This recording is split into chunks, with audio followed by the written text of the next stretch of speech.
Kartika Putri sambangi makam sang ibunda. Istri Habib Usman itu memastikan dirinya tidak menangis saat berziarah. Kartika Putri menjadi salah satu artis yang harus kehilangan orang terkasih karena COVID-19. Sang ibunda, Masayu Puspita Diana Putri, meninggal pada Sabtu tanggal 10 Juli tahun 2021. Masayu mengembuskan napas terakhirnya setelah menjalani perawatan di rumah sakit. Belum lama ini Kartika tampak menyambangi makam sang ibunda. Hal itu terlihat pada unggahan Kartika di Instagram. Wanita berusia 30 tahun itu berziarah ke makam ibunda bersama sang suami, Habib Usman. Kartika tampak mengenakan busana serba hitam, sedangkan Habib Usman memakai gamis berwarna putih dan peci.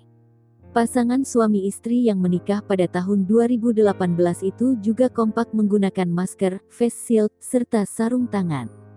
Sementara itu makam ibunda Kartika tampak dipenuhi taburan bunga.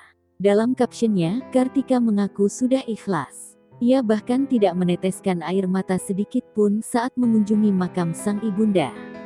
Artis kelahiran tanggal 20 Januari tahun 1991 itu yakin sang ibunda sudah bahagia. Kartika turut menyampaikan rasa terima kasih kepada mendiang. Ia pun berharap kelak bisa dipersatukan lagi dengan sang ibunda.